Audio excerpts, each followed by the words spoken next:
ও যুবক রে, পাও দুইটা ধরে বলে গেলাম, রে বাবা, হেদায়েতের মালিক আমার আল্লাহ, এখনো সময় আছে, দুই ফোঁটা চোখের পানি ছেড়ে তওবা করো। জীবনে মনের জাল মিটাইয়া, মনের শখে দাড়ি তো কম কাটো নাই, বেপরদার আড্ডা তো কম দাও নাই, পার্কে পার্কে কম ঘোরো নাই। ও বৃদ্ধ বাবাজিরা, জীবনে তো গুনাহ কম করেন নাই। পর্দার আড়ালের আম্মা জানেরা, বোনেরা, জীবনে তো বেপরদায় মার্কেটে কম ঘুরেন নাই। কয়দিন আর বাঁচবেন? আল্লাহর আদালতে যাওয়ার আগে তওবা করেন। আল্লাহকে বলেন, হে আল্লাহ, আজকে দয়া করিয়া কোরআনের বাগানে নিয়ে আসছেন, আর গুনাহ নিয়ে বাসায় যেতে চাই না। ঘুমের মধ্যে কত মানুষের মরণ হয়ে যায়, গাড়ির নিচে কত লাশ, পানির নিচে কত লাশ। আল্লাহর কাছে তওবা করো। ও যুবক, তোমার মতো কত যুবক চাকরি করে নামাজ ছাড়ে না, কত যুবক স্কুলে পড়ে নামাজ ছাড়ে না, doctor, professor, engineer, RAB, army, police, BDR এর চাকরি করে নামাজ ছাড়ে না। ও বাবা, তুমি কেন পারবা না? আল্লাহকে বলো, হে আল্লাহ, কপালটা কি পুরা পুরিয়া গেল নাকি?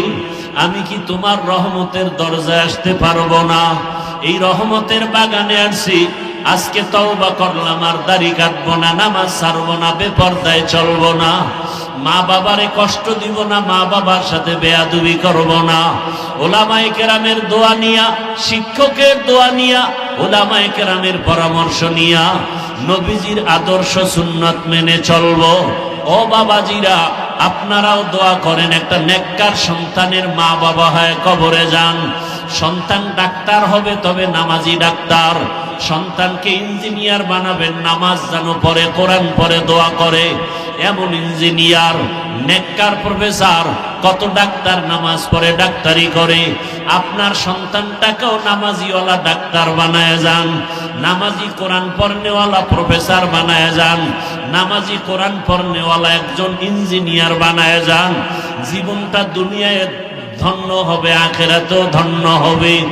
যাদের অন্তর বড় কষ্ট, বড় নষ্ট, শক্ত হয়ে গেছে গুনার কারণে, আল্লাহর কাছে তওবা করেন। ও আল্লাহ, গুনার কারণে দিল শক্ত, চোখে পানি নাই, কান্নাওয়ালা চক্ষু দান করেন, আর তওবাওয়ালা জীবন দান করেন। খাঁটি অন্তরে যদি তওবা করা যায়, আল্লাহ জীবনের গুনাহ মাফ করে দিবেন। ও আল্লাহ, এই ময়দানের সবাইকে তওবাওয়ালা জীবন দান করেন, গুনাহ মুক্ত হইয়া ঘরে যাওয়ার তৌফিক দান করেন। আমিন। আলহামদুলিল্লাহি রাব্বিল